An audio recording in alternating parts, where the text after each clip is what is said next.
Well, I think you learned something last night, boy, the topsy-turviness of this league. I mean, to have all those big games, I thought Robbie Hummel did a great job on TV talking about, there's going to be so many big games because of TV. Everybody wants the big games late in the season once football's done. And there are a lot of big games. And, those games last night, a couple things come. Big conference games, number one. Number two, injuries and illnesses and all those things going to play a factor with some teams. And with our big win Saturday, it was great because we came off a couple of, at least one disappointing performance, and got a good day off Sunday, and we've had a good couple of days of practice. I was really proud of the effort on Saturday, getting back to who we are by defending, rebounding, and running. Points up. Our break was phenomenal. Jeremy did a great job of running our team in that respect. But our other three guys, Jackson, Cohen, and Carson, all did their job. I've been continued to be excited about the development of those freshmen. I thought the job Jordan did was phenomenal, and Cam came in and gave us some big minutes, and it looked more like Cam was like he was more in the beginning of the season, and Jordan has just gotten better each and every game. Unfortunately, now we play one of the hottest teams in the league, which we did when Illinois came in. They had a 12-game winning streak. These guys have won 8 out of 10. We all looked at Illinois and how many threes they took, and Wisconsin takes 30, 32 threes a game.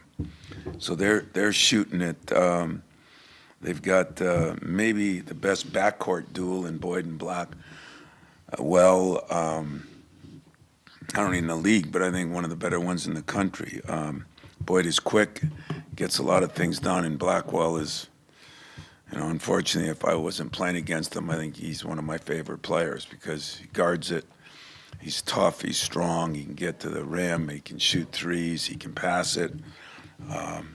He is definitely one of the better players in our league. Winner is the big, strong guy who is playing better and better. He's been there. Like our kid Kohler, he's put in his time there, and Coop. But he's a good rebounder and a pretty good shooter. The kid that's been impressive lately has been the Rap kid, who I think's had 2 games where he's had 4 threes, including last night's. And he made 83 threes for Portland last year. Doesn't matter at what level you're playing, 83 threes is a lot. It's always challenging in this league playing on the road, and 2 teams go on the road last night and win big road games. Purdue played the best I've seen them. It just goes to prove that they're still every bit as good as everybody thought. And, of course, Wisconsin going there, and without Stojanovich, that was a problem for Illinois. He's a pretty good defender, and with those 2 guards, that made it hard.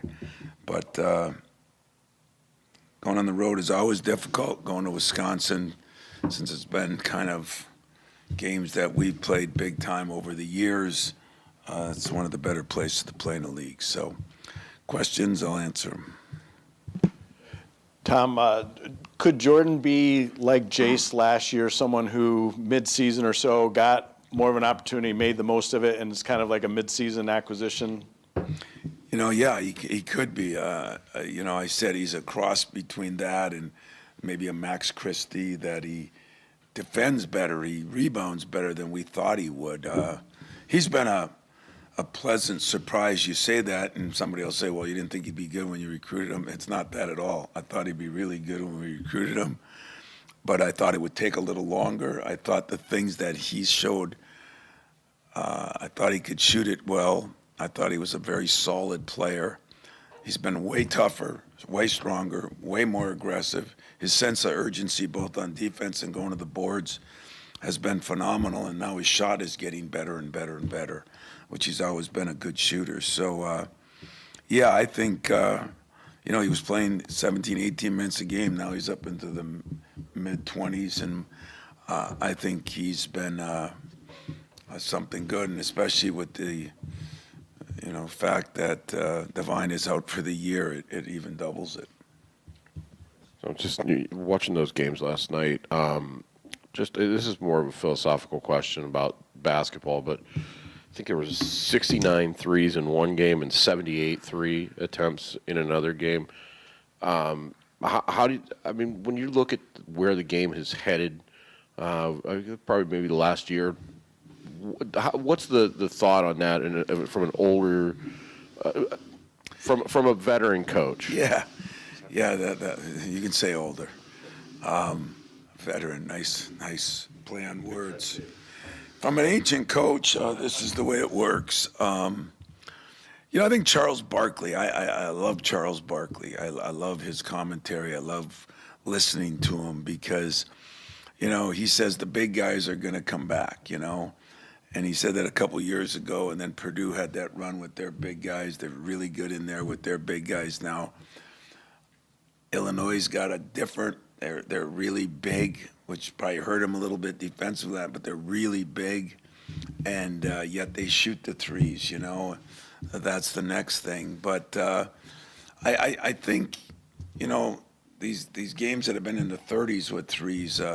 What happened last night, I thought in the Purdue game, is both teams went a little smaller, and Wisconsin will do that, go smaller and put real shooters that have size and quickness. That makes it even more difficult. But to me, everything's a fad. Everything becomes a fad.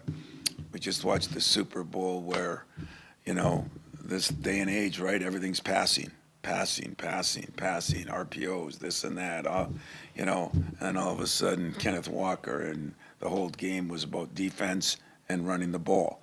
I still think that it gets back to that in tournament time, and I've always believed since we won it that I try to prepare my team for tournament time.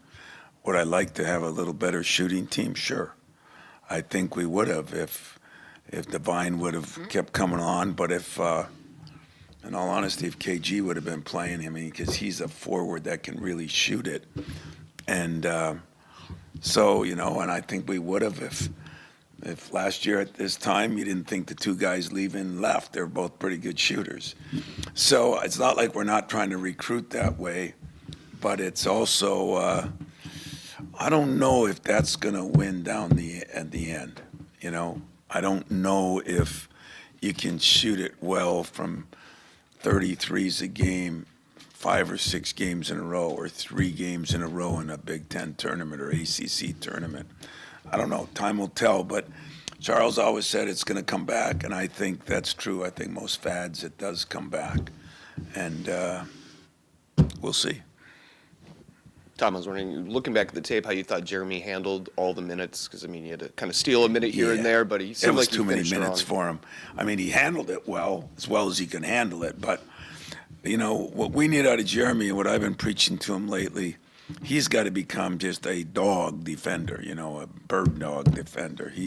He's got to up that a little bit more like the Cleaveses and the Waltons and the Lucases did, even Tum Tum, I need, how many things can you need out of him?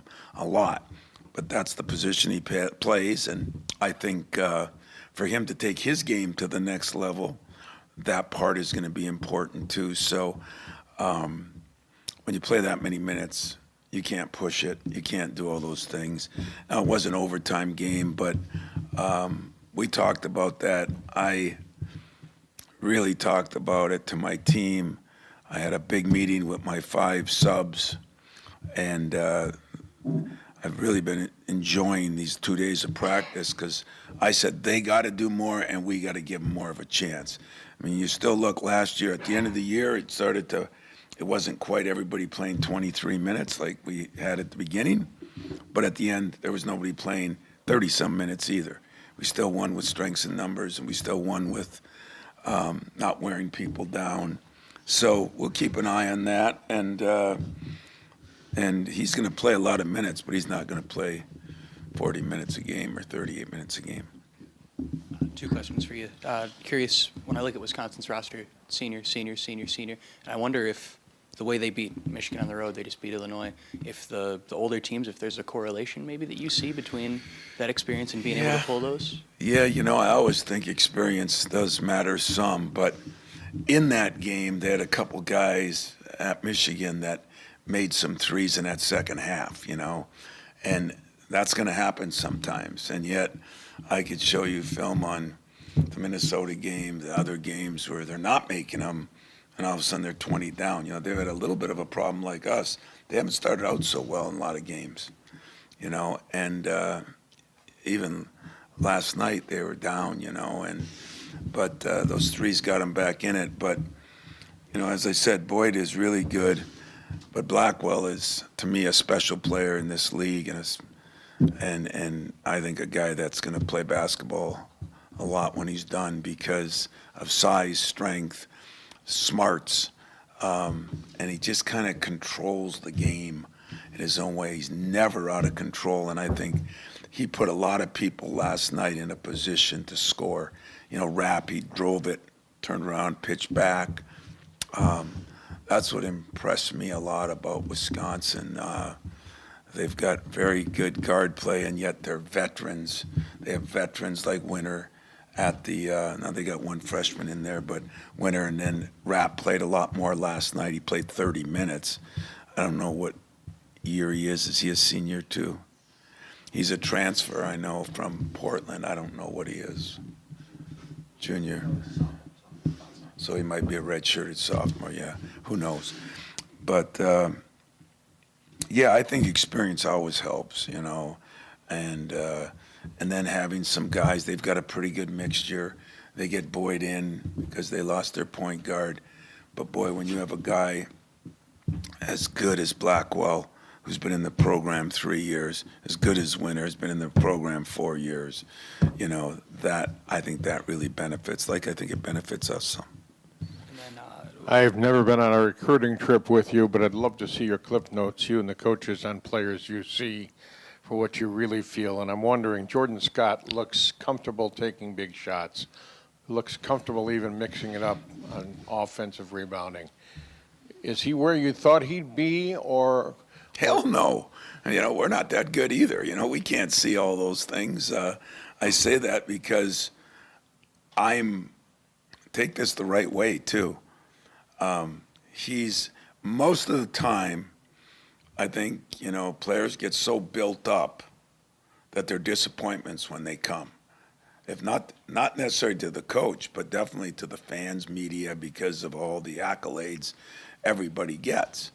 He was kind of hidden. He was in a different AAU program, had a really good high school coach, and he came from Grand Hills High School, and he had a really good AAU coach that was tougher than nails, and yet a good guy.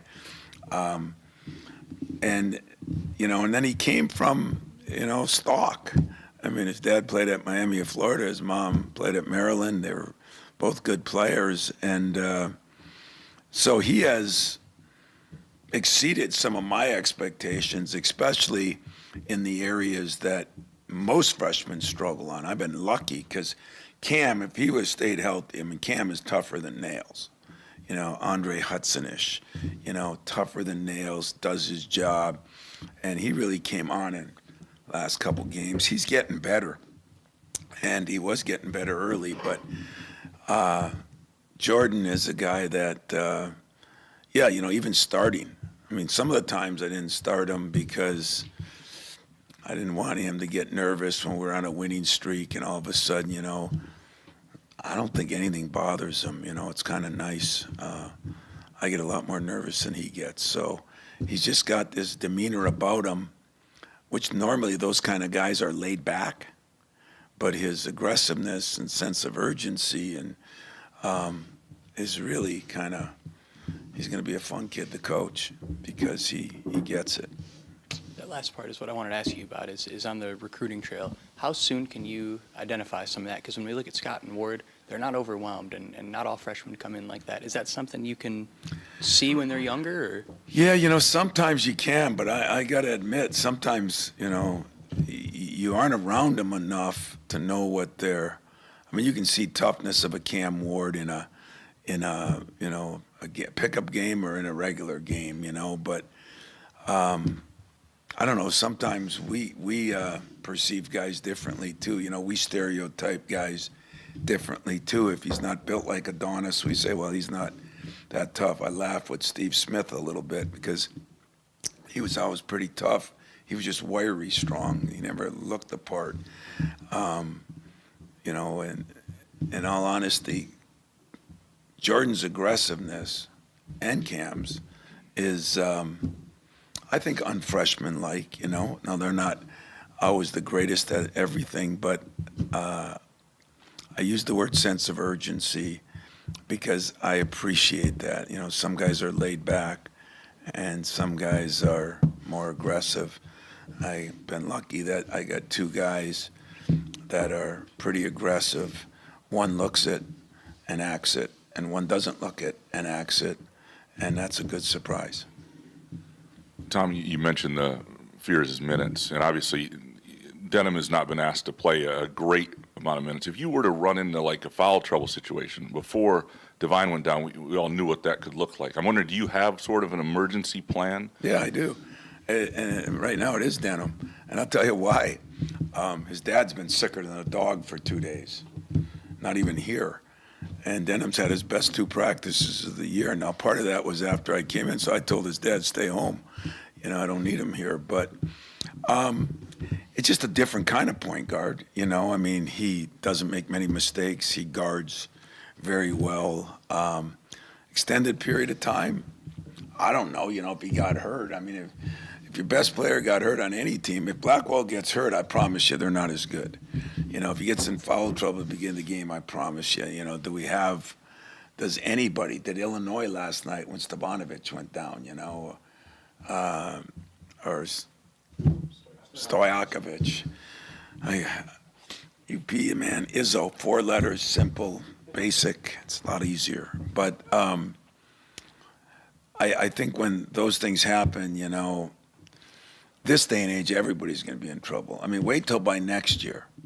If a quarterback goes down on any team, because now we've made it so it's illegal to have a backup quarterback, right? I mean, we're going to go back to before you guys were all born, a guy named Tom Matty who played for the Colts. He was the running back and the backup quarterback. That's what we're going to have now. So we're all going to have those kind of issues. But I actually do feel more comfortable as the year's gone on and watching some teams and realizing there's some guys that just run the team. I mean, Jeremy is starting to do more and more things, I mean, talk about him scoring more, but he's doing that because he's shooting so well at the free throw line. But he's still, I mean, you get 15 assists, 17 assists in a game. That means you're making other people better, and that's what I appreciate the most. Is somebody else going to give us that? There might not be many people that ever played here that could give us what he's given in that. He's in the top 3-4 guys that ever played here. So, yeah, it's always a concern, but I don't live worrying about injuries. I do live worrying about foul problems a little bit. But we got to do a little better job getting him a little more time. Jeremy's still going to get a lot of time. Met with Jeremy about it too. But what I liked is I had this meeting on Sunday just with my 5 subs, and I showed them what strength in numbers meant. That's why it's on the wall there. I talked to them about what I thought it did for us last year. And I think that they all took it to heart because the couple of practices we've had since have been better. With them, it's been better. And, sometimes, as you said, you got to give somebody a chance. And last year it was easy to do that because everybody was there. This year we had a little separation. I don't think it's going to be this, but I don't think it's going to be this. I think it's going to be like this. If that makes any sense. You've mentioned, we were just talking about Jordan and being hidden a little bit, and now a guy like Blackwell, you've lamented, I don't know if you were joking or not, about not recruiting him when he was a Michigan guy, but I'm just wondering, when you, like a guy like that who is in the state becomes the player he does, do you ever go back and go, okay, what was he then and what was our evaluation of him and that sort of stuff? Yeah, I'd like to fire all my assistants. that went through that with me. The problem is the head coach went down and saw him too. And the worst part is, his dad's an incredible guy, played at Illinois, good guy, went to Brother Ray's, good school. By the time I really started focusing in on him, it's a little later than normal. He's the type of kid, they gave him the most attention. He committed there like really early. And everything about Blackwell I like. Family, where he played, I like the fact that he didn't need to be, the dating process didn't need to be forever. He knew what he wanted. He didn't know how it would turn out at Wisconsin, and I don't think they did, But that's the beauty of number one, tells you a little bit about, we're all going to live and die. You look at how are your parents. If they had heart problems, are you worried about it? If they had this, are you worried about it? Well, it can be that way in athletics too. Jordan had two parents that played, and here's Blackwell, who, you should have known he'd be a smart player. You should have known. So, I don't have many regrets, but that would have been one, just because he has the whole package, if you ask me. He's a player. He's a good person.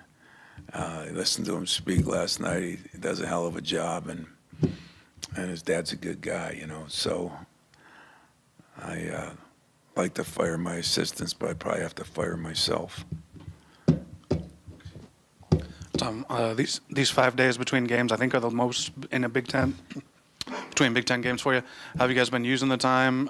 Is it a good time for you to have some time when you're trying to chase a title down the end, or would you rather have sort of jump back in, try to springboard that Illinois momentum and just keep that rolling? You know what? I think we needed a day, an extra day. We had 2-day prep there, and a couple of them, and I think the one advantage you get at this time of year, you get a little rest. You get to work on yourself a little more instead of coming back and getting back at 2 in the morning and trying to have a walkthrough practice and try to have a practice day before a game and get better yourself. We're still trying to get ourselves better. So, and then you got this 6-7 game stretch at the end. Who knows? If we lose the game, I'll say, boy, that sucked. We did a poor job of going about whatever we did in those days off. If we win the game, we'll say that was perfect, But I think, being the veteran guy, or what did you call me, ancient, or what was your word? Older. I think I look at it as this was a good thing for us, no matter what happens, because we needed a little break. We got a chance to really look at ourselves again. I got a chance to have some meetings with players. I think I got a lot out of it so far with 2 days left. So we'll see, I'm going to look at it. We got a lot out of it, no matter how we play and how we do. I really feel this was beneficial. Practice has been really good. I like that. Larry mentioned about a potential calling Jordan a mid-season addition, but it really seems like Cam might be that guy for you guys. Wondering, with the wrist injury, how have you seen it over the last couple weeks? Because he said afterward that he got rid of the tape and it's started to help him. You could kind of tell it a little bit. Well, it was a tendon and everything in there, and the problem is it's hard to work on your shot when you can't do that. And for the most part, this can't still happen with him. It's more this. And so, he's got that, and he doesn't have that. It's just different. And so that's not going to change till the end of the year. What I think he's learning to do is, he's got to be a lockdown defender for us, because he's the one kind of forward, big guy that can guard multiple positions. It's not like Coop does a decent job, but the other two guys are going to guard big guys, or Cam can guard a guard, he can guard a center. And we could play a little differently with him. And then he struggled at the free throw line. He's getting better at that just by reps, but still not going to get great until the season ends and everything gets healed up. So, yeah, I think he could be a guy right now coming on at the right time because of the teams we got to play and the way we're going to have to play. And I hope you're right. Those are. Like we mentioned about Jeremy's minutes, but obviously Carson and Jackson's minutes were up too. I mean, Yeah, well, there's no doubt. Like against Michigan, Carson, Coop got in foul trouble, and Jackson ended up playing, 37 minutes. That's just not. I did not put him in the right position there. So now that we got Cam, I think where he's feeling good too, and Jesse can still help us, just a little more limited. But Cam can help us in a lot of ways because a number of different people. It doesn't matter who they play, we can play him, and he can cover a bigger guy. He can cover a more athletic guy. Also wanted to ask you about Wisconsin's backcourt. Boyd and Blackwell get to the line a lot, both shoot about 6 free throws per game. Especially with how valuable Jeremy and Jordan have been lately, how do you balance? You said you wanted Jeremy to be a dog defender and Jordan to be an aggressive defender. How do you balance that and then also playing without fouling? Yeah, well, for the most part, we've played pretty aggressive defense. We've been pretty good defensively, and we haven't fouled a lot. We do it we get some help from our bigs, as we did against Wagler, So that's part of the game planning that we have to do because of the situation we have. And I think my staff have done a good job. I think the players have done a good job. I just know that I'll give you an example, like on ball screens. I think Jeremy's capable of not getting any help and getting through those. And he's growing in that area. The lateral movement, because of the injury he had, it took a while to come back through too. And but I think his whole game is getting better, and keeps working on his shooting. He's shooting it better in practice. Cohen's shooting it great in practice. So I think some of it is mental in their heads, and we got to get through that too. But yeah, defending without fouling is critical. We're getting to the line okay 20 times a game. I don't have my stats in front of me. Aren't they about the same? They're just taking more threes than us, I think.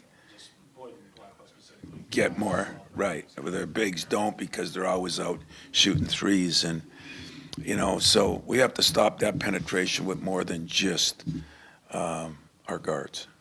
How's that? Hey, Tom. A phrase you used to use is players sometimes have a little more hip to their hop if they played well and feeling good.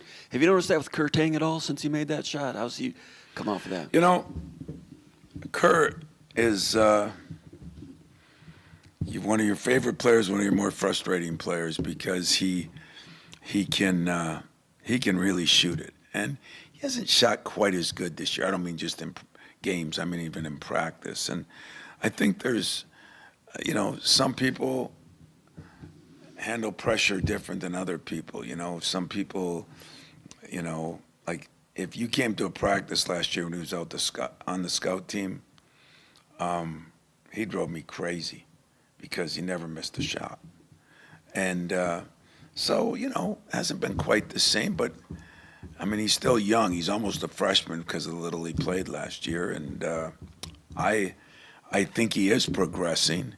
The biggest problem is being athletic enough to be guarding some of the guards he has to guard, but I think he's making progress in that. And you're right. If you're thinking about what you're doing, then you don't react the same way, and I think he's getting a bit more comfortable in everything, and hopefully because when he hits a couple of threes, it makes a difference.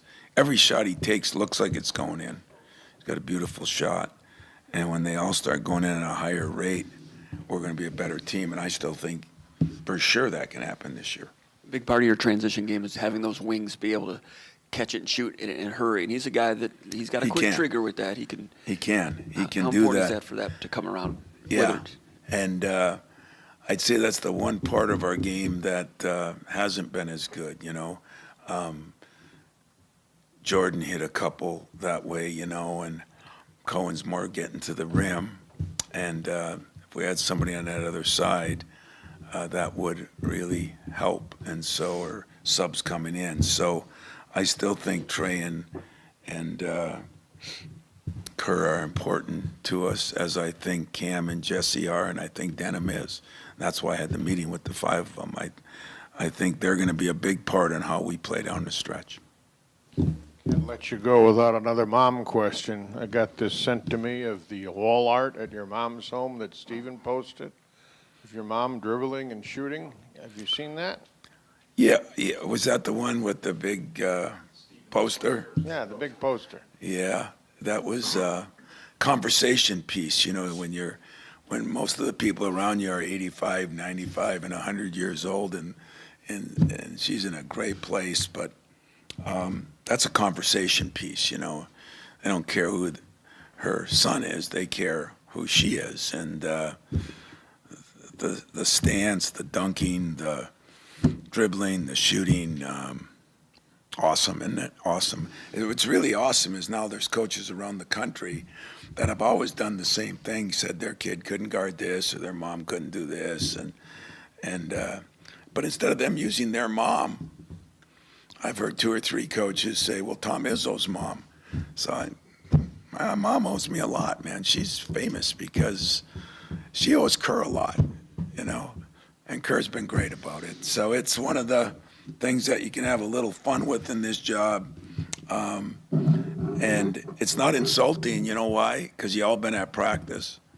And that's one of the cleaner things that you say about somebody. And every coach in the country has one of those, you know, you're weaker than my mom, you know, you're weaker than my 1-year-old child, you know. It's just our way of trying to give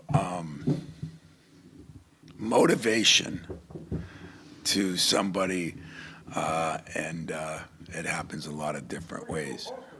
It's a hell of a poster. Yeah, it's a big one. It's 24 by 36. Got all of her, you know, famous moves on it. It's good. What's that? I gotta keep her humble. That's right. You know, I call her and say, Mom, you know, Kerr's shooting it better now. Maybe you couldn't guard him today. You know, so I talk to her every day about it. I'll keep her humble. I'm usually pretty good at keeping people humble, although it's a little harder when it's your mother. All right, guys. Anything else?